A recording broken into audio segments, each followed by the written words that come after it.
ओम नमः शिवाय। हर हर महादेव। एकादशी का व्रत रखने वाले सारे विष्णु भक्तों को मोहिनी एकादशी की हार्दिक शुभकामनाएं।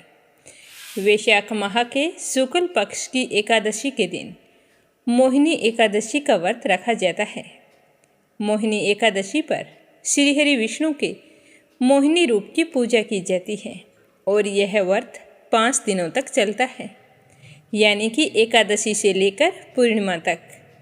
इस एकादशी के व्रत को रखने से दाम्पत्य जीवन में खुशहाली आती है और यह एकादशी मोह माया के बंधन से भी मुक्त करती है। भगवान श्री हरि विष्णु का आशीर्वाद पाने के लिए विष्णु जी के भक्त इस एकादशी का व्रत जरूर रखते हैं। कहते हैं कि मोहिनी एकादशी का व्रत रखने से पितृदोष दूर होता है, घर में सुख समृद्धि और शांति का वास होता है। जो भी विष्णु भक्त इस एकादशी का व्रत रखें वो सुबह जल्दी उठकर स्नान करें और घर के मंदिर में श्री हरि विष्णु भगवान के मोहिनी रूप की पूजा करें और गीता का पाठ करें।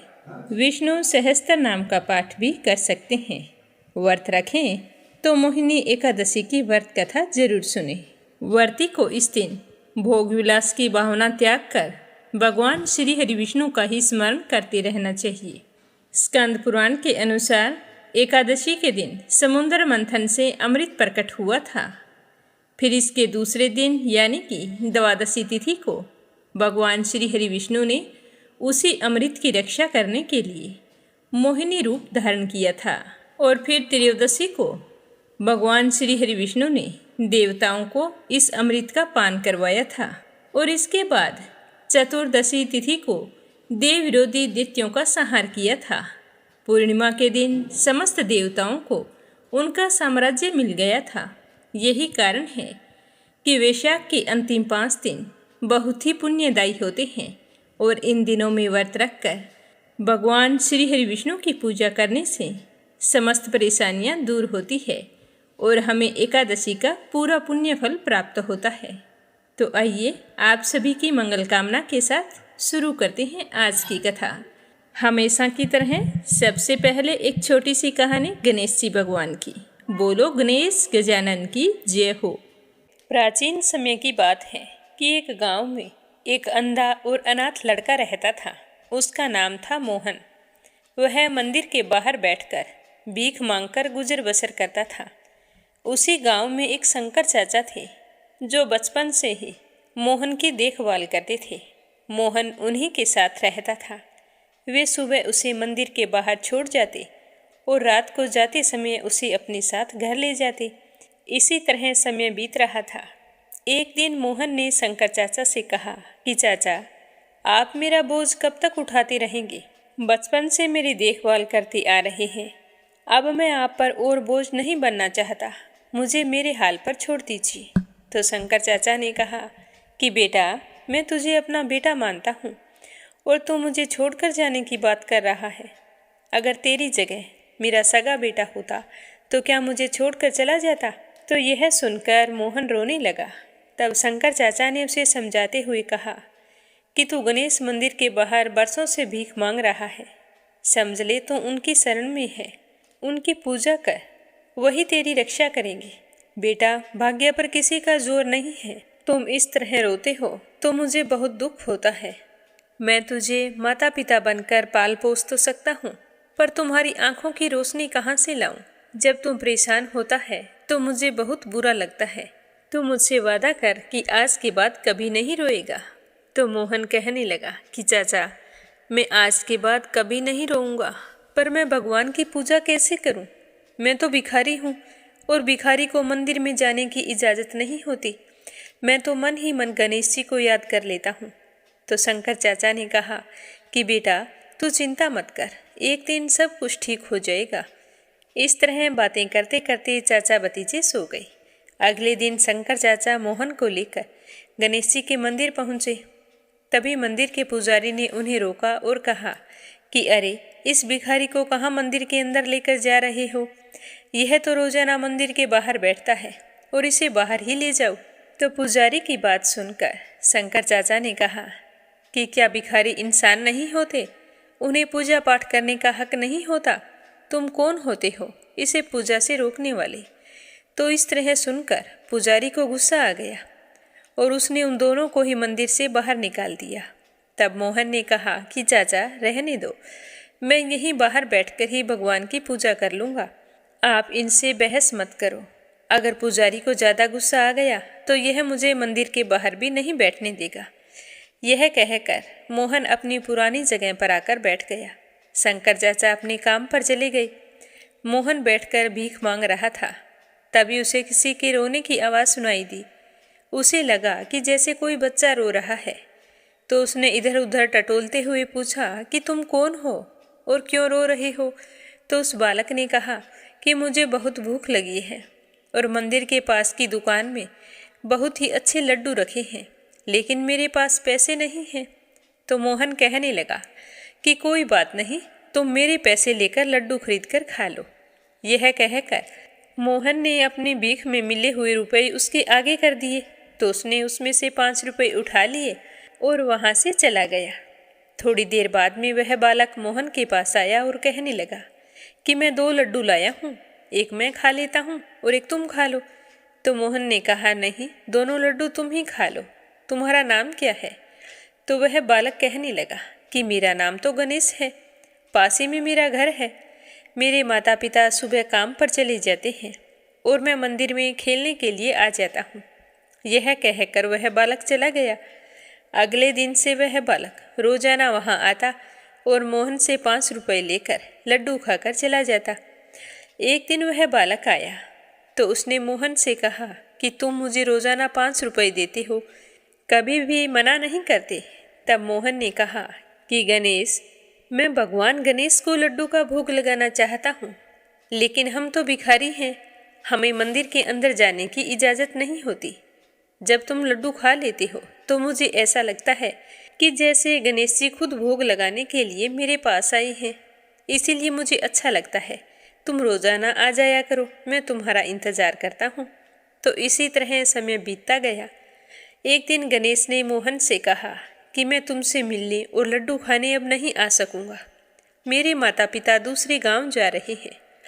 तो यह सुनकर मोहन तो रोने लगा। उसने कहा कि मैं तुम्हारे बगैर नहीं रह सकता, मैं देख भी नहीं सकता तुम कैसे हो, लेकिन जब तुम्हें 5 रुपए देता हूँ तो मुझे बालक रूपी गणेश जी लड्डू खाते हुए दिखाई देते हैं और तुम मुझे छोड़कर जा रहे हो। नहीं, मुझे छोड़कर मत जाना, नहीं तो मैं जिंदा नहीं बचूंगा। तो मोहन की बात सुनकर गणेश कहने लगा कि ठीक है, तुम मेरे साथ मेरे घर चलो, मेरे माता पिता से बात कर लेना, अगर वे मान गए तो मैं तुम्हारे पास रोजाना लड्डू खाने आता रहूँगा। तो मोहन गणेश के साथ चल दिया। काफ़ी दूर चलने के बाद में उसने पूछा कि गणेश, मुझे ऐसा लग रहा है कि हम बहुत दूर आ गए हैं, तुम्हारा घर कहाँ है? तो गणेश ने कहा कि बस पहुँचने ही वाले हैं। थोड़ी दूर और चलने के बाद मोहन ने फिर पूछा, पर उसे कोई जवाब नहीं मिला। तो मोहन ने बार बार पुकारा कि गणेश, गणेश, तुम कहाँ हो? लेकिन सामने से कोई आवाज़ नहीं आई। तो मोहन घबरा गया और सोचने लगा कि गणेश ना जाने कहाँ चला गया, मुझे पता नहीं कहाँ लेकर आया है, मैं घर कैसे जाऊँगा, शंकर चाचा को कैसे पता होगा कि मैं यहाँ पर हूँ। इसी तरह घबराया हुआ जल्दी जल्दी चलने लगा तो उसका पैर किसी पत्थर से टकरा गया और वह गिर पड़ा और गिरते ही बेहोश हो गया। थोड़ी देर बाद वह होश में आया तो उसके सर में बहुत ही तेज दर्द हो रहा था। वह वहाँ से जैसे तैसे खड़ा हुआ और जैसे ही आंख खोली तो उसे सब कुछ दिखाई दे रहा था। तो हैरान हो गया। तभी उसे सामने गणेश जी खड़े हुए दिखाई दिए तो मोहन तो उनके पैरों में जाकर गिर पड़ा। तो गणेश जी ने उससे कहा कि मोहन, जिस दिन तुम्हें मंदिर में जाने से मना किया था, उसी दिन से मैं भोग लेने के लिए हर दिन तुम्हारे पास आता था। तुम इतने गरीब थे, फिर भी मुझे रोजाना लड्डू लाने के लिए रुपए देते थे। तो मैं तुम्हारी श्रद्धा भक्ति से बहुत ही प्रसन्न हूँ। आज से तुम गरीब नहीं रहोगे, तुम्हारा घर धन धान्य से भरा रहेगा और कोई भी तुम्हें मेरे दर्शन करने से रोक नहीं सकेगा। यह कहकर भगवान गणेश अंतर्ध्यान हो गए। मोहन के आंखों की रोशनी आ गई। वह अपने घर आया तो उसने देखा कि घर के एक कोने में सोने चांदी के रुपयों का ढेर लगा है और उधर शाम होने पर शंकर चाचा मोहन को लेने के लिए गणेश मंदिर गए, पर वह कहीं पर भी दिखाई नहीं दिया। तो वो बहुत ही परेशान हुए और इधर उधर ढूंढने लगे, सोचने लगे कि मोहन कहाँ गया। वह बड़ा परेशान रहता था, कहीं मुझे छोड़कर तो नहीं चला गया। तो ढूंढते ढूंढते आधी रात हो गई। आंखों में आंसू लिए मोहन को याद करते हुए शंकर चाचा घर आ गए। घर आए तो देखा कि सारा घर रोशनी से जगमगा रहा था। तो यह देखकर शंकर चाचा को बड़ी ही हैरानी हुई। तभी मोहन बाहर आया और शंकर चाचा को देखते ही उनसे लिपट गया और कहने लगा कि चाचा देखो, मुझे दिखाई देने लगा है। आपने सच कहा था कि भगवान मेरी रक्षा करेंगे। देखो आज गणेश जी भगवान ने हमारी कितनी मदद की है, मेरी आंखें भी ठीक कर दी और हमें खूब सारा धन दिया है। आज के बाद से हम दोनों रोजाना गणेश मंदिर जाया करेंगे। अब से हमें मंदिर में जाने से कोई नहीं रोकेगा। तो अगले दिन से ही मोहन नए कपड़े पहनकर शंकर चाचा को साथ लेकर गणेश मंदिर जाने लगा। अब उसे अंदर जाने से कोई भी नहीं रोकता था। गणेश जी के इस चमत्कार को देखकर पुजारी को भी बड़ी ही हैरानी हुई। उसने मोहन से माफ़ी मांगी और कहा कि बेटा मुझे माफ़ कर दो, मुझे नहीं पता था कि भगवान की पूजा करने के लिए धन नहीं, सच्ची श्रद्धा की ज़रूरत होती है। तो मोहन कहने लगा कि पुजारी जी, शायद तुम सही कह रहे हो, लेकिन मुझे पता था कि भगवान की पूजा करने के लिए धन की ज़रूरत होती है, क्योंकि आज मेरे पास धन है तो आप भी मुझे पूजा करने से नहीं रोक रहे। तो यह सुनते ही पुजारी जी की आंखों में आंसू आ गए।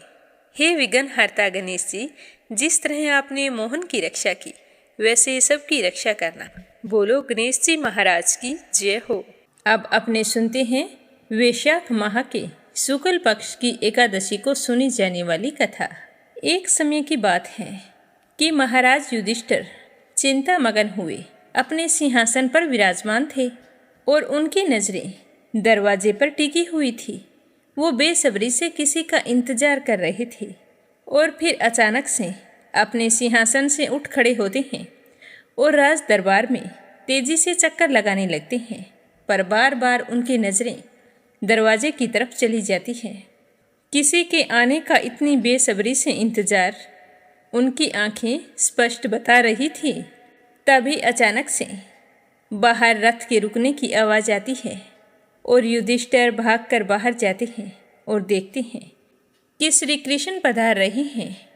तो उन्हें देखकर उनकी खुशी का कोई ठिकाना नहीं रहता। बड़े ही प्रेम भाव से वो श्री कृष्ण भगवान को अंदर लेकर जाते हैं और सिंहासन पर बैठाकर उनकी खूब आवभगत करते हैं। कुशल क्षेम पूछने की बात में युधिष्ठिर कहते हैं कि हे वासुदेव, आपने वैशाख माह के कृष्ण पक्ष की एकादशी के बारे में बताकर मुझे कृतार्थ कर दिया है, लेकिन मेरा मन है कि तृप्त होने का नाम नहीं ले रहा है। अब मेरे मन में उत्सुकता है कि आप मुझे वैशाख माह के शुक्ल पक्ष में आने वाली एकादशी के बारे में विस्तार से बताएं। इस एकादशी का नाम क्या है? इस दिन कौन से भगवान की पूजा की जाती है? पूजा करने का विधान क्या है? और इस एकादशी का व्रत करने से हमें कौन से पुण्य फलों की प्राप्ति होती है? तो युधिष्ठिर की बात सुनकर श्री कृष्ण मुस्कुराते हुए कहते हैं कि हे धर्मराज, तुम्हारी जिज्ञासा को देखकर मुझे बहुत ही खुशी हो रही है। आज मैं तुम्हें एक कथा सुना रहा हूँ। इस कथा को श्री रामचंद्र जी के पूछने पर गुरु वशिष्ठ जी ने सुनाया था। उसी कथा का वर्णन मैं तुम्हारे सामने कर रहा हूँ, तो तुम ध्यान लगाकर सुनना। तो श्री कृष्ण की बात सुनकर युधिष्ठिर बहुत ही खुश हुए और एकाग्र मन से हाथ जोड़कर बैठ गए। तो श्री कृष्ण भगवान बताने लगे कि एक बार गुरु वशिष्ठ जी से भगवान श्री राम ने वैशाख माह के शुक्ल पक्ष में आने वाली एकादशी के बारे में पूछा था। तो श्री राम की जिज्ञासा जानकर गुरु वशिष्ठ जी कहने लगे कि हे श्री राम, तुमने बहुत ही अच्छा प्रश्न किया है। तुम्हारी बुद्धि श्रद्धा युक्त है। तुम्हारा नाम जपने वाला मनुष्य पवित्र हो जाता है। राम के नाम से बढ़कर कुछ भी नहीं है। फिर भी मैं संसार के हित के लिए व्रतों में उत्तम व्रत एकादशी के बारे में तुमसे बताता हूँ। तुम एकाग्र होकर सुनना। तो भगवान श्री राम प्रसन्नचित्त होकर बैठ जाते हैं और गुरु वशिष्ठ जी कहते हैं कि हे श्री राम, वैशाख माह के शुक्ल पक्ष में जो एकादशी आती है उसका नाम मोहिनी है। वह समस्त पापों को हरने वाली है। मैं सत्य कहता हूँ कि इस दिन व्रत करने से और श्री हरि विष्णु की पूजा करने से प्राणी मोह जाल व पातकों के समूह से छूट जाता है। हे राम, यह एकादशी सारे पापों को दूर करने वाली है, दुखों को नष्ट करने वाली है। हे राम, इस पुण्य को देने वाली शुभ कथा को एकाग्रचित होकर सुनो, क्योंकि इस कथा के सुनने मात्र से ही सब बड़े बड़े पाप नष्ट हो जाते हैं। एक नगर में एक राजा राज्य करता था। वह बहुत ही धैर्यवान, सत्यवादी और चंद्रवंश में पैदा हुआ था। वह अपनी प्रजा का संतान की भांति ख्याल रखता था। अपनी प्रजा पर किसी भी तरह का कष्ट नहीं आने देता था। उनका वह राज्य बहुत ही सुंदर था। जगह जगह प्याऊ लगवाई गई थी और बहुत ही सुंदर यज्ञशाला तैयार करवाई गई थी, जिसमें एकादशी, पूर्णिमा और उत्सव त्योहारों पर वहाँ पर हवन होता था। और उस नगर में बहुत ही सुंदर सुंदर बगीचे थे। उस नगर की सुंदरता देखते ही बनती थी। वहाँ की सारी प्रजा अपने राजा से बहुत ही प्यार करती थी। समय के साथ एक के बाद एक राजा के 5 पुत्र हुए। उनके नाम थे, सबसे बड़े पुत्र का नाम था सम्मान, उसे छोटे का द्युतिमान, और तीसरे नंबर पर मेधावी, चौथे पर सुकृत और 5वें पर धृष्ट बुद्धि। सबसे छोटा 5वां पुत्र अपने नाम की तरह ही बड़ा ही पापी था। वह बाल्यावस्था से ही जुआ खेलने का शौकीन हो गया था और धीरे धीरे उसकी यह आदत बढ़ती गई। और अपनी आदत के चलते वह कभी भी देवता, अतिथि, वृद्ध, पितर और ब्राह्मण आदि का पूजन नहीं करता था। सभी का अपमान करता रहता था। राजा को यह देखकर बहुत ही दुख होता था। पहले राजा ने सोचा कि अभी छोटा है, समय के साथ समझदार हो जाएगा, लेकिन दिनों दिन उसकी यह आदतें बढ़ती गई। वह बहुत ही अन्यायी और दुष्ट था। पिता के धन को नष्ट करने लगा, अभक्ष्य वस्तुओं को खाता और प्रजा को परेशान करने में उसे खूब मजा आता था। वह पर स्त्री के साथ गमन करता था, दिन रात शराब में धुत रहता और वेश्याओं के यहाँ पड़ा रहता था। सारा धन वहाँ पर लुटाता रहता था। राजा ने कई बार उसे समझाने की कोशिश की, पर उस पर कोई भी असर नहीं हुआ। तो राजा ने अपने कुल और मान मर्यादा का ख्याल रखते हुए उसे घर से निकाल दिया। तो वह अपने बंधु बांधवों के पास गया, तो उन्होंने भी अपने घर में उसे शरण नहीं दी। तो वह बहुत ही दुखी हुआ और अपने शरीर से उतार उतार कर आभूषण बेचने लगा। तो आभूषण कितने दिन होते, एक दिन सारे आभूषण समाप्त हो गए और वह वस्त्रहीन भी हो गया। और अपनी भूख मिटाने के लिए वह सोचने लगा कि मैं क्या करूं, कहाँ जाऊं, किस उपाय से मेरे प्राण बचेंगे। इस तरह सोचते हुए उसने निश्चय किया कि मैं अपने ही नगर में जाकर चोरी करूंगा। तो वह चोरी करते हुए कई बार पकड़ा गया, पर लोगों ने उसे छोड़ दिया, यह सोचकर कि राजा का बेटा है और राजा बहुत ही अच्छे हैं। अपने पुत्र की इस हरकत के बारे में पता चलेगा तो वो न जाने कितने दुखी होंगे। लेकिन उसने चोरी करना नहीं छोड़ा, तो सारी प्रजा उससे परेशान हो गई। एक दिन उसे पकड़कर राजा के सामने पेश किया। तो राजा अपने ही पुत्र को अपराधी के रूप में प्रस्तुत हुआ देखकर बहुत ही दुखी हुए। अपने आंसुओं को छुपाते हुए राजा ने अपने ही पुत्र को कारागार में डालने का आदेश दिया। कई सालों तक वह कारागार में पड़ा रहा। जब उसकी सज़ा खत्म हुई तो वहाँ से निकालकर उसे देश निकाला दे दिया। तो वह राजा के डर से गहन वन में चला गया। वहाँ भूख प्यास से पीड़ित होकर इधर उधर घूमने लगा। फिर शेर की तरह जंगली जानवरों को मारकर अपनी भूख मिटाने लगा। वह अपनी भूख के आगे बिल्कुल ही निर्दयी हो चुका था। पूर्व जन्म के पापों से पाप रूपी कीचड़ में फंसता ही जा रहा था। दुख शोक से युक्त होकर वह दिन रात चिंता भी करता था कि राजघराने में जन्म लेकर भी आज मेरी ये कैसी हालत हो गई है। मैं इस दलदल में कैसे फंस गया हूँ। पिताजी ने मुझे बार बार समझाया था, पर मुझ पर उनकी बातों का कोई असर नहीं हुआ। इस तरह वह प्रायश्चित करना चाहता था, पर उसे कोई भी रास्ता नजर नहीं आ रहा था। एक दिन वह सुबह शिकार की तलाश में जा रहा था। तभी उसे कौंडिन्य ऋषि का आश्रम दिखाई दिया। तो वैशाख का महीना था। जब वह दृष्टबुद्धि कौंडिन्य ऋषि के आश्रम पर पहुंचा, तो उस समय कौंडिन्य ऋषि स्नान करके आ रहे थे।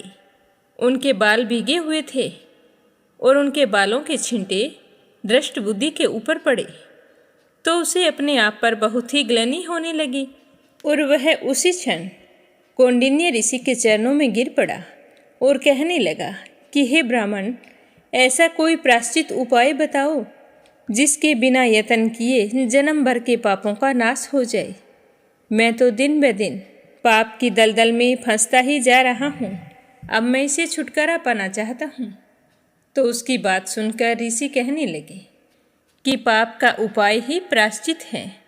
अगर तुम प्रायश्चित करना चाहते हो तो तुम्हें तुम्हारे पापों से अवश्य मुक्ति मिलेगी।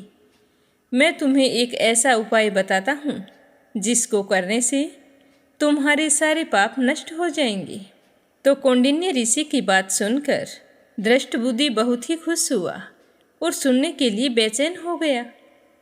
तो कौंडिन्य ऋषि कहने लगे कि कल वैशाख माह के शुक्ल पक्ष की एकादशी है। इसे मोहिनी एकादशी के नाम से जाना जाता है। तुम मेरे कहने से इस एकादशी का व्रत पूरे विधि विधान से करो। इस व्रत को करने से सुमेरु के समान पापों का भी अंत हो जाता है और एक नहीं 7 जन्मों के पाप भी नष्ट हो जाते हैं। इस तरह कहकर कौंडिन्य ऋषि ने व्रत की सारी विधि दृष्टबुद्धि को बताई, जिसे जानकर दृष्टबुद्धि अपने मन में बहुत ही प्रसन्न हुआ और गुरुदेव को प्रणाम करके उनके आश्रम के आगे वहीं पर रुक गया और दूसरे दिन पूरे विधि विधान से एकादशी का व्रत रखा और ऋषि के मुख से मोहिनी एकादशी की व्रत कथा सुनी।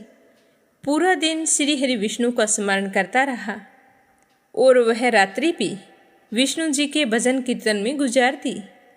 सुबह होते होते उसका मन बदल चुका था। एकादशी का व्रत करने से उसके सारे पाप नष्ट हो गए थे। तो वह मोहिनी एकादशी व्रत के प्रभाव से निष्पाप होकर दिव्य शरीर धारण करके गरुड़ के ऊपर बैठकर विष्णु लोक को चला गया। इस तरह बताते हुए गुरु वशिष्ठ जी कहते हैं कि हे श्री राम, यह व्रत अंधकार रूपी मोह को नष्ट करने वाला है। इससे बढ़कर चर और अचर तीनों लोकों में दूसरा कोई व्रत नहीं है।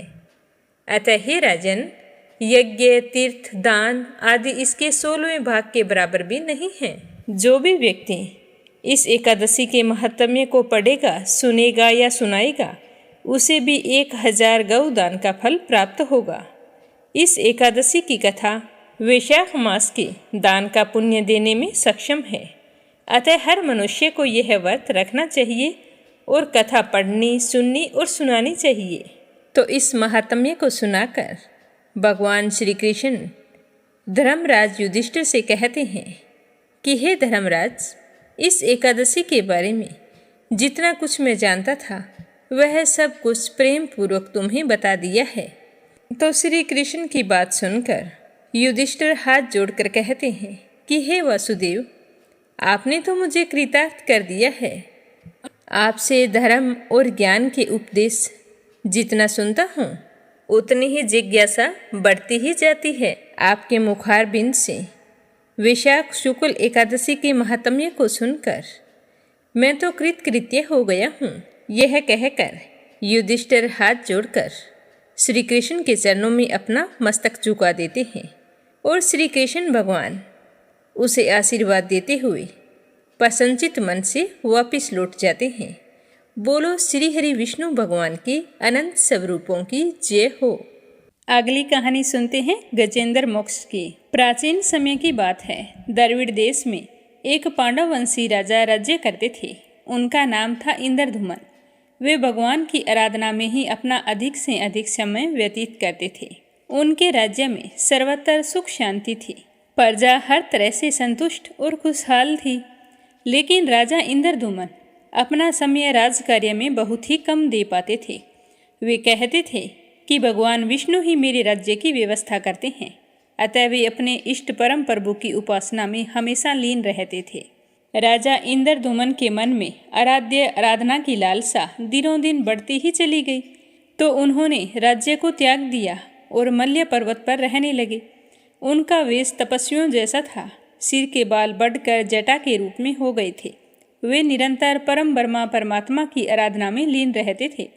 उनके मन और प्राण भी श्री हरि के चरण कमलों में मधुकर बनकर रहते। इसके अतिरिक्त उन्हें जगत की कोई वस्तु अच्छी नहीं लगती थी।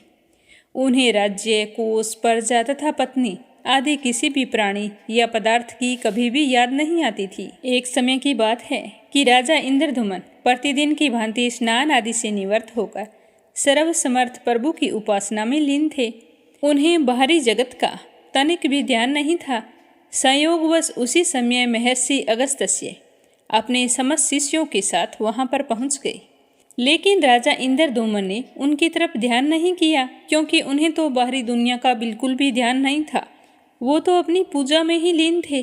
तो ध्यान न होने के कारण उन्होंने ऋषि अगस्त्य का आदर सत्कार नहीं किया। तो यह देखकर महर्षि अगस्त्य कुपित हो गई और उन्होंने इंद्रधुमन को श्राप दे दिया। कहने लगे कि इस राजा ने गुरुजनों से शिक्षा ग्रहण नहीं की है और अभिमानवश होकर परोपकार से निवृत्त होकर मनमानी कर रहा है। ऋषियों का अपमान करने वाला यह राजा हाथी के समान जड़ बुद्धि है।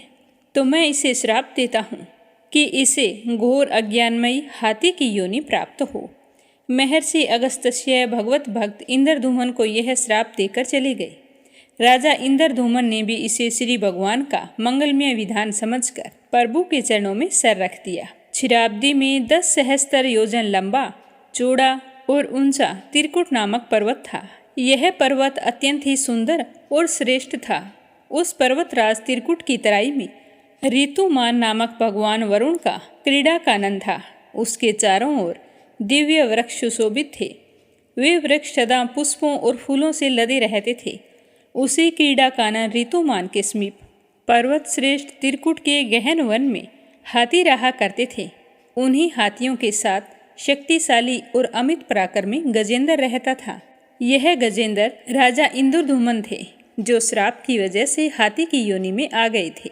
एक समय की बात है, गजेंद्र अपने हाथी साथियों सहित प्यास लगने के कारण व्याकुल हो गया, तो वह कमल की गंध से सुगंधित वायु को सूंघकर चित्त आकर्षक विशाल सरोवर के तट पर जा पहुंचा। गजेंद्र ने सरोवर के निर्मल, शीतल और मीठे जल में प्रवेश किया। पहले तो उसने जल भरकर अपनी प्यास बुझाई, फिर जल में स्नान करके अपना श्रम दूर किया। तत्पश्चात उसने जल क्रीड़ा आरंभ कर दी। वह अपनी सूंड में जल भरकर उसकी फुहारों से हथनियों को स्नान कराने लगा। तभी अचानक से गजेंद्र हाथी जोर से चीखा, क्योंकि किसी मगरमच्छ ने आकर उसका पैर पकड़ लिया था। गजेंद्र अपना पैर छुड़ाने के लिए पूरी ताकत लगाई, परंतु उसका वश नहीं चला और ना ही पैर छूटा। अपने स्वामी गजेंद्र को ग्रहागस्त देखकर हथनियाँ, कलब और अन्य गज अत्यंत व्याकुल हो गई। वे सूंड उठाकर चिंगाड़ने लगे और गजेंद्र को बचाने के लिए सरोवर के भीतर बाहर दौड़ने लगे। इस तरह उन्होंने पूरी कोशिश की, पर वे सफल नहीं हुए। तो जो हाथी था वो तो राजा इंद्रधुमन था। महर्षि अगस्त्य के श्राप से हाथी बना था, और जो अंदर मगरमच्छ था वह महर्षि देवल के श्राप से मगरमच्छ बने थे। वो गंधर्व श्रेष्ठ हुहु थे, वे भी अत्यंत पराक्रमी थे। इस तरह संघर्ष चलता रहा। गजेंद्र स्वयं को बाहर खींचता और मगरमच्छ गजेंद्र को भीतर खींचता। सरोवर का निर्मल जल गंदला हो गया था। सारे कमल दल उनके बीच में लुलुहान हो गई। जल जंतु व्याकुल हो उठे। गजेंद्र और मगरमच्छ का संघर्ष 1 सहस्त्र वर्ष तक चलता रहा। दोनों जीवित रहे। यह दृश्य देखकर देवतागण हैरान हो गए।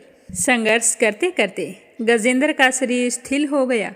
उसके शरीर में शक्ति और मन में उत्साह नहीं रहा, परंतु जलचर होने के कारण मगरमच्छ की शक्ति में कोई कमी नहीं आई। उसकी शक्ति बढ़ती गई। वह नवीन उत्साह से अधिक शक्ति लगाकर गजेंद्र को खींचने लगा। असमर्थ गजेंद्र के प्राण संकट में पड़ गए और उसकी शक्ति और पराक्रम का अहंकार चूर चूर हो गया। वह पूर्णतया निराश हो गया। किंतु गजेंद्र को अपने पूर्व जन्म की याद थी, तो गजेंद्र ने निश्चय किया कि मैं कराल काल के भय से चराचर प्राणियों के सर्वसमर्थ प्रभु की शरण में जाता हूँ। इस निश्चय के साथ गजेंद्र मन को एकाग्र करके पूर्व जन्म में सीखे श्रेष्ठ स्त्रोत द्वारा प्रभु भक्ति की स्तुति करने लगा। गजेंद्र की स्तुति सुनकर सर्वात्मा सर्वदेव रूप भगवान विष्णु प्रकट हो गए। गजेंद्र को पीड़ित देखकर भगवान विष्णु गरुड़ पर आरूढ़ होकर अत्यंत शीघ्रता से उक्त सरोवर के तट पर जा पहुँचे। जब जीवन से निराश तथा पीड़ा से छटपटाते हुए गजेंद्र ने हाथ में चक्कर लिए गरुड़ आरूढ़ हुए भगवान विष्णु को तीव्रता से अपनी ओर आते हुए देखा, तब उन्होंने कमल का एक सुंदर पुष्प अपनी सूंड में लेकर ऊपर उठाया और बड़े कष्ट से कहा कि हे नारायण, हे जगत गुरु भगवान, आपको नमस्कार है। गजेंद्र को अत्यंत पीड़ित देखकर भगवान विष्णु गरुड़ की पीठ से कूद पड़े और गजेंद्र के साथ मगरमच्छ को भी सरोवर से बाहर खींच लाई और तुरंत ही अपने तीक्ष्ण चक्कर से मगरमच्छ का मुंह फाड़कर गजेंद्र को मुक्त करा दिया। ब्रह्मादि देवगण श्री हरि की प्रशंसा करते हुए उनके ऊपर फूलों की वर्षा करने लगे। सिद्ध और ऋषि महर्षि परब्रह्मा भगवान विष्णु का गुणगान करने लगे और मगरमच्छ भी दिव्य शरीरधारी हो गया। उसने विष्णु जी के चरणों में सिर रखकर प्रणाम किया और भगवान विष्णु के गुणों की प्रशंसा करने लगा। भगवान विष्णु के मंगलमय वरद हस्त के स्पर्श से पाप मुक्त होकर अभिशप्त हुहु गंधर्व ने प्रभु श्री हरि विष्णु की परिक्रमा की और उनके त्रिलोक्य वंदित चरण कमलों में प्रणाम करके अपने लोक को चले गए। भगवान विष्णु ने गजेंद्र का उद्धार करके उसे अपना पार्षद बना लिया। गंधर्व सिद्ध और देवगण उनकी लीला का गान करने लगे। गजेंद्र की स्तुति से प्रसन्न होकर भगवान विष्णु ने सबके समक्ष कहा कि प्यारे गजेंद्र, जो लोग ब्रह्म मुहूर्त में उठकर तुम्हारी की हुई स्तुति से मेरा स्तवन करेंगे, उन्हें मैं मृत्यु के समय निर्मल बुद्धि का दान करूंगा। यह कहकर भगवान विष्णु ने पार्षद रूप में गजेंद्र को साथ लिया और गरुड़ आरूढ़ होकर अपने दिव्य धाम को चले गए। बोलो विष्णु भगवान की जय हो। ये थी गजेंद्र मोक्ष की कथा। इस कथा को कार्तिक के महीने, बैसाख के महीने, जेठ के महीने और एकादशी पर जरूर सुनना चाहिए। जो भी इस कथा को प्रेम भाव से सुनता है, श्री हरि की कृपा उस पर हमेशा बनी रहती है। अब अपने सुनेंगे विष्णु भगवान के परम भक्त एक सेठानी की कहानी। एक समय की बात है, एक नगर में एक सेठ और सेठानी रहा करते थे। उनके कोई संतान नहीं थी। सेठानी रोजाना भगवान श्री हरि विष्णु की पूजा किया करती थी। सेठ जी को उसका पूजा करना बिल्कुल भी अच्छा नहीं लगता था। वो संतान न होने की वजह से बहुत ही दुखी रहा करते थे। सेठ जी ने कई बार सेठानी को पूजा करने से मना किया, पर सेठानी पर सेठ जी की बातों का कोई असर नहीं होता था। एक दिन दोनों में किसी बात को लेकर कहा सुनी हो गई और बात बढ़ते बढ़ते इतनी बढ़ गई कि सेठ जी ने सेठानी को घर से निकाल दिया। सेठानी घर से निकलकर जंगल की ओर चली गई। चलते चलते शाम हो गई तो सेठानी ने देखा कि एक खदान पर 4 आदमी मिट्टी खोद रहे हैं। तो उसने वहां जाकर कहा कि भैया, मुझे नौकरी पर रख लो। तो उन्होंने सेठानी को काम पर रख लिया और कहा कि तुम इस मिट्टी को खोद दो। तो सेठानी मिट्टी खोदने लगी। थोड़ी देर मिट्टी खोदी कि उसके हाथों में छाले पड़ गए। तो उसके हाथों की हालत देखकर वो आदमी कहने लगे कि बहन, लगता है कि तुम किसी अच्छे घर की महिला हो, तुम्हें काम करने की आदत नहीं है। ये काम तुम रहने दो और हमारे घर पर काम कर दिया करो। तो वो चारों आदमी उसे अपने साथ अपने घर ले आई। वह 4 मुट्ठी अनाज लाते, सारे मिल बांट कर खा लेते। तो एक दिन सेठानी ने कहा कि ऐसा करना, कल से तुम 8 मुट्ठी अनाज लाना। तो अगले दिन वे 8 मुट्ठी अनाज लाए और सेठानी पड़ोसन से आग मांग लाई और फिर अच्छा सा भोजन तैयार करके सबसे पहले विष्णु भगवान को भोग लगाया। फिर अपने भाइयों को जीमने के लिए परोस दिया। तो सारे भाई कहने लगे कि बहन, आज तो आपने बहुत ही स्वादिष्ट भोजन बनाया है। तो सेठानी ने कहा कि भगवान का जूठा हमेशा ही स्वादिष्ट होता है। इस तरह सेठानी उनके घर पर रहने लगी तो उनके घर में अन्न धन का वास हो गया और उनकी आमदनी में भी बरकत होने लगी। धीरे धीरे उसके भाइयों ने सुख सुविधा का सारा सामान खरीद लिया। फिर सारे के सारे हंसी खुशी रहने लगे। लेकिन सेठानी ने विष्णु जी को भोग लगाना नहीं छोड़ा और उधर सेठ जी सेठानी जी के जाने के बाद बड़ा ही दुखी रहने लगा, क्योंकि उसके घर से जाते ही उसका सारा अन्न धन नष्ट हो गया। अब हालत ऐसी हो गई कि उसे एक समय का भोजन भी नसीब नहीं होता था। तो उसकी दुखी अवस्था को देखकर अड़ोसी पड़ोसी कहते कि ये तो सेठानी के भाग से खाता था, उसे तो इसने निकाल दिया, अब तो इसे भूखा ही मरना पड़ेगा। तो रोजाना एक ही एक बात सुनकर सेठ जी को अपने आप पर बहुत ही पछतावा होने लगा और उन्होंने सोचा कि मैं सेठानी को ढूंढ कर लाऊंगा। तो दूसरे ही दिन सेठ जी सुबह जल्दी निकल पड़ा। ढूंढते ढूंढते वह भी उसी जंगल में पहुंच गया जहां वो चारों भाई मिट्टी खोद रहे थे। सेठ जी ने उन्हें देखा तो कहा, भाई मुझे भी काम पर रख लो। तो उन चारों भाइयों ने उसे काम पर रख लिया, लेकिन मिट्टी खोदने से उसके हाथों में भी छाले पड़ गए। तो उसकी यह हालत देखकर वो बोले कि तुम्हें काम की आदत नहीं है, तुम हमारे साथ चलो और हमारे ही घर में रह लो। तो यह सुनकर सेठ जी उन चारों भाइयों के साथ उनके घर चला गया। घर पहुंचते ही सेठानी तो घूंघट में थी, तो उसने सेठ जी को देखा और पहचान लिया, पर सेठ जी ने सेठानी को नहीं पहचाना। अब सेठानी तो भोजन तैयार कर रही थी। हमेशा की भांति भोजन तैयार किया, फिर भगवान विष्णु को भोग लगाया। तो उसके चारों भाई कहने लगे कि बहन, आज 5 थालियों में भोजन परोस दो। ये आदमी तुम्हारी तरह हमारे पास काम मांगने के लिए आया था। थोड़ी देर मिट्टी खोदने पर इसके हाथों में भी छाले पड़ गए। लगता है ये भी किसी अमीर घराने का आदमी है। तो सेठानी को तो पता था कि यह कौन है, पर उसने कुछ नहीं कहा। भगवान को भोग लगाने के बाद पहले अपने भाइयों को भोजन परोसा और जैसे ही सेठ जी को भोजन परोसने लगी तो विष्णु भगवान ने उसका हाथ पकड़ लिया। तो भाई कहने लगे कि बहन, तुम क्या कर रही हो, इसे भोजन परोस दो, यह भी भूखा होगा। तो उसकी बहन कहने लगी कि भैया, मैं कुछ नहीं कर रही, मेरा हाथ तो विष्णु भगवान ने पकड़ लिया है। तो उसके भाई कहने लगे कि हमें भी विष्णु भगवान के दर्शन कराओ। तो उसने भगवान से प्रार्थना की कि हे भगवान, आज आप प्रकट होकर हमें दर्शन दो। आज मेरी परीक्षा है, अगर आज भी आपने मुझे दर्शन नहीं दिए तो मेरी बात को कौन मानेगा। तो सेठानी के दीन वचन सुनकर भगवान श्री हरि विष्णु वहाँ प्रकट हो गए और सेठ जी से कहने लगे कि तुम्हारी पत्नी सच्ची विष्णु भक्त है, यह हमेशा मेरी पूजा करती है और आपने इसकी पूजा को ढोंग बताकर इसे घर से निकालकर अच्छा नहीं किया। इसी की वजह से आज तुम दर दर की ठोकरें खाते फिर रहे हो। तो यह सुनकर उसके चारों भाई सेठ और सेठानी का मुंह ताकने लगे।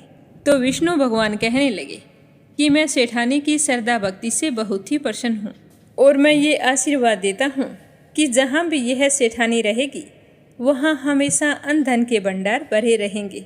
साथ ही इसे मैं पुत्र प्राप्ति का वरदान भी देता हूँ। यह कहकर भगवान श्री हरि विष्णु अंतर्ध्यान हो गई। जब सेठ जी को इस बात का पता चला कि घूंघट में और कोई नहीं उनकी पत्नी है, तो उनकी खुशी का कोई ठिकाना नहीं रहा। उन्होंने हाथ जोड़कर सेठानी से माफ़ी मांगी और साथ चलने को कहा। तो उसके भाई कहने लगे कि हम चारों भाइयों की लाडली बहन हैं, हम इसे गाजे बाजे के साथ विदा करेंगे। तो उसके भाइयों ने अपनी बहन को बहुत सारा धन देकर विदा किया। विष्णु जी की कृपा से 10वें महीने सेठानी ने बहुत ही सुंदर पुत्र को जन्म दिया। तो विष्णु भगवान के चमत्कार को देखकर सेठ जी भी सेठानी के साथ भगवान श्री हरि विष्णु की पूजा करने लगे और फिर अपने जीवन के समस्त सुखों का भोग करते हुए अंत में बैकुंठ धाम को गए। हे विष्णु भगवान, जैसा आपने सेठानी को अन्न धन और मान सम्मान पुत्र दिया, वैसा सबको देना। जो भी आपकी इस कहानी को सुने, सुनाए या फिर हुंकारे भरे, उसकी सारी मनोकामनाएं पूर्ण करना। बोलो विष्णु भगवान की जय हो। अब अपने सुनते हैं लप्सी और तपसी की कहानी। बोलो लप्सी तपसी की जय हो। बहुत पुराने समय की बात है। एक गांव में एक ब्राह्मण परिवार रहा करता था। उसमें पति पत्नी के अलावा उनके 2 बच्चे थे। एक बेटा था, एक बेटी थी। ब्राह्मण दंपति बहुत ही सरल स्वभाव के थे। समय मिलने पर प्रभु का स्मरण किया करते थे। उनकी बेटी बहुत ही संस्कारी और सुशील थी, लेकिन उनका बेटा आवारा किस्म का था। वह कोई काम धाम नहीं करता और ना ही कभी अपने माँ बाप का कहना मानता था। समय के साथ दोनों बहन भाई बड़े हो गए। बहन की शादी कर दी गई, पर भाई का वही हाल था। उसके माँ बाप ने उसे समझाया कि बेटा, अब हम वृद्ध हो चले हैं, तुम कोई काम किया करो। लेकिन उस पर उनकी बातों का कोई असर नहीं होता था। तो एक दिन ब्राह्मणी अपने पति से कहने लगी कि स्वामी, आप बिल्कुल काम छोड़ दीजिए। जब घर में कुछ भी नहीं होगा तो यह अपनी जिम्मेदारी समझेगा और काम पर लग जाएगा। तो ब्राह्मण ने दूसरे दिन से काम पर जाना छोड़ दिया। तो यह देखकर उनके बेटे ने कोई काम नहीं किया और चोरी करने चला गया। आते जाते राहगीरों को लूट लेता और उसी से अपने घर का गुजारा किया करता था। तो उसकी लूटने और चोरी करने की आदत से सारे गांव वाले उसे लप्सी कहने लगे। तो लप्सी की इस हरकत से उसके माँ बाप बहुत ही दुखी रहते थे, पर वह किसी की सुनने के लिए तैयार नहीं था। इसी तरह समय बीतता गया। एक दिन की बात है कि लप्सी एक पीपल के पेड़ पर बैठा था। तभी शिव पार्वती जा रहे थे। पार्वती माता गहनों से लदी हुई थी। तो लप्सी उन्हें देखकर सोचने लगा कि सूरत के कितने गहने हैं, आज ये सारे के सारे लूट लूँगा तो मुझे कई महीनों तक चोरी नहीं करनी पड़ेगी। तो वह लूटने के इरादे से पीपल की ओट में होकर बैठ गया। जैसे ही शिव पार्वती वहाँ से जाने लगे तो लप्सी एकदम से शिव पार्वती के सामने आकर कहने लगा कि जल्दी से जितने सारे गहने पहन रखे हैं उतार दो। तो पार्वती माता कहने लगी कि तुम चोरी क्यों करती हो, तुम्हें पता है चोरी करना पाप है। तो लप्सी कहने लगा कि क्या करूं, घर पर मेरे माँ बाप हैं, मेरी एक भांजी है, उनके लिए दोनों समय भोजन की व्यवस्था कहाँ से करूं, मुझे कोई काम तो आता नहीं है। तो लप्सी की बात सुनकर पार्वती माता कहने लगी कि तुम जो चोरी करके पाप करते हो, इस पाप का भागी कौन बनेगा। तो लप्सी कहने लगा कि मेरे घर वाले सारे बनेंगे। तो पार्वती माता कहने लगी कि कोई नहीं बनेगा, पाप के भागी केवल तुम बनोगे। तो लप्सी कहने लगा कि मैं लूट खोस कर उन्हीं के लिए लेकर जाता हूँ, तो पाप के भागी तो उन्हें बनना ही पड़ेगा। तो लप्सी की बात सुनकर पार्वती माता ने हंसकर कहा कि हम यहीं पर बैठे हैं और तुम अपने घर जाओ, अपने घर वालों से पूछो कि कोई तुम्हारे पाप का भागी बनेगा क्या।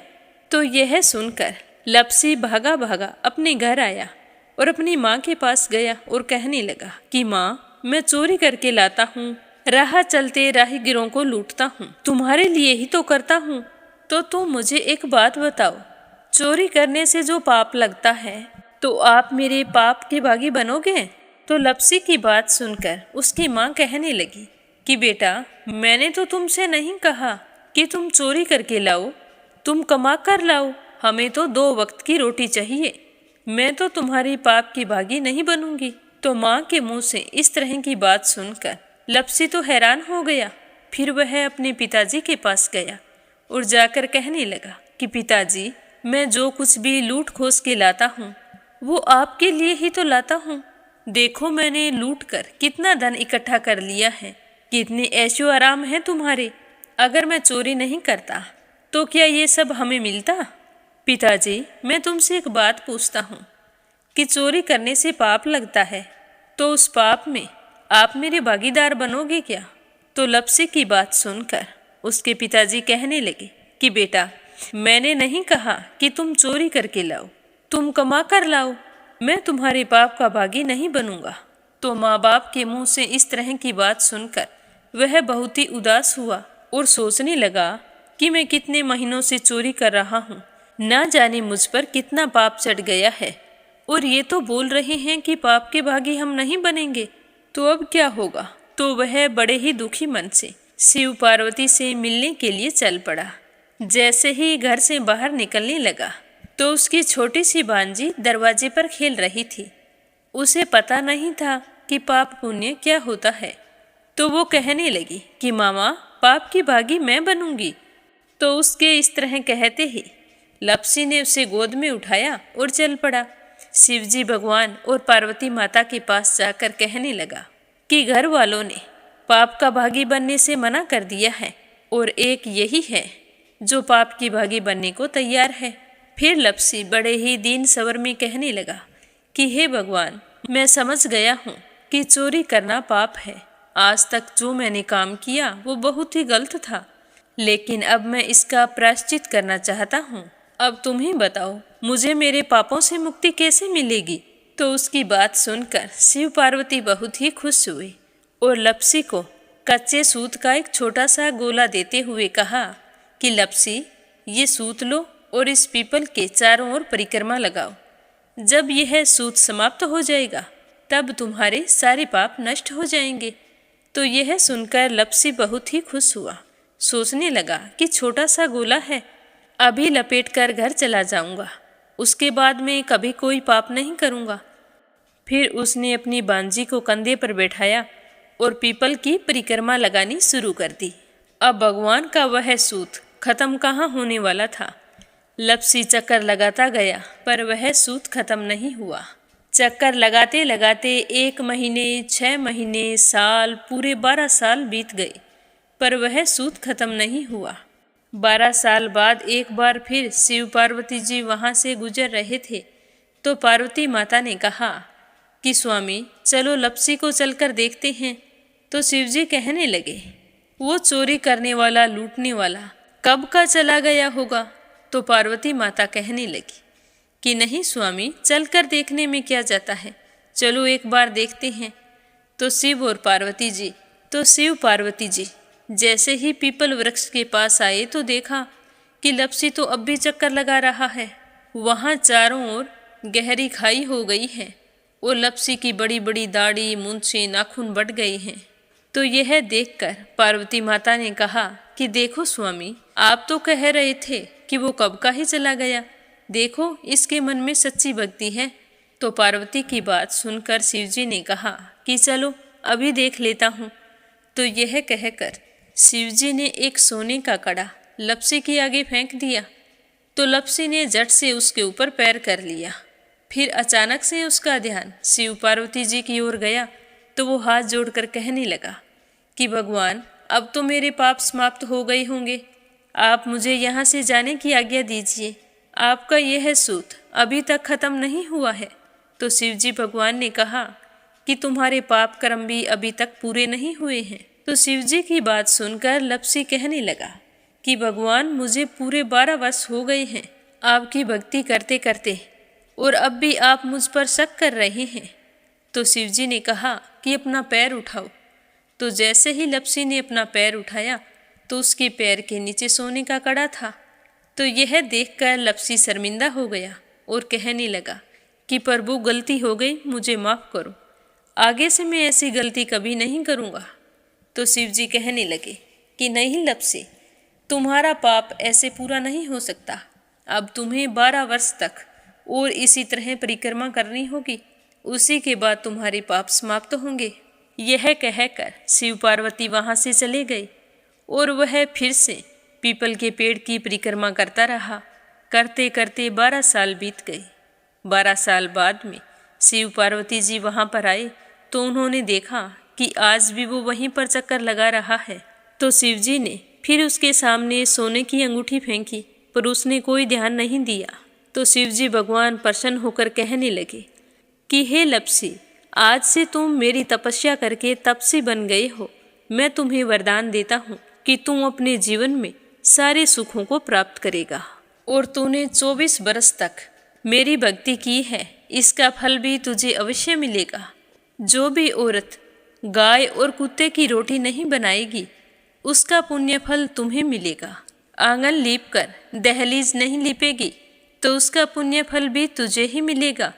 अगर हमारे घर की बहन बेटी को हम सूट तीवल या साड़ी भेंट स्वरूप देते हैं तो साथ में मोली का धागा और कुछ रुपए नहीं देंगे तो उसका पुण्य फल भी तुम्हें ही मिलेगा। अगर कोई दिए से दिया जलाएगा तो उसका पुण्य फल भी तुम्हें ही मिलेगा। अगर व्रत और पूजा पाठ में सारी कहानी सुन ले और तुम्हारी कहानी ना सुने तो उसका पुण्य फल भी तुम्हें ही मिलेगा। कहा जाता है कि तभी से सुबह पहली रोटी गाय की और सुबह की अंतिम रोटी छोटी बनाई जाती है और शाम को अंतिम रोटी बड़ी बनाई जाती है जो कुत्ते की होती है। और दिए से दिया भी नहीं जलाया जाता और घर की बहन बेटियों को सूट और तीवल के साथ भेंट स्वरूप कुछ रुपए भी जरूर दिए जाते हैं। और उसी दिन से हर व्रत कथा के बाद में लपसी तपसी की कहानी जरूर सुनी जाती है और कथा समाप्त होने पर कहा जाता है कि लपसी का फल लपसी को मिले, तपसी का फल तपसी को मिले। हमारी पूजा पाठ का, हमारे व्रत का और हमारी कहानी का पुण्य फल हमें मिले। बोलो लपसी तपसी की जय हो। अब अपने सुनते हैं कथा सुनने वाले प्यारे श्रोताओं के नाम। आज का पहला कमेंट रिदिमा परमिला सुरेश यादव धामतरी से। दूसरा है श्रीमती शर्मा अलीगढ़ से। तीसरा अपराजिता मीना श्रीवास्तव नेपाल से। मुकेश कुमार रोली माही दिव्या गेउल संजय सोनिया हिताक्षी दीपेश मयंक हरियाणा से। विप्लव हांजोंग असम से। मंजुला कपूर पंजाब से। परमेश्वरी रघुवीर सिंह दिल्ली से। राधा रोहिला खजूरी खस दिल्ली से। श्रीचंद यादव गया बिहार से। सरला रानी करनपुर से।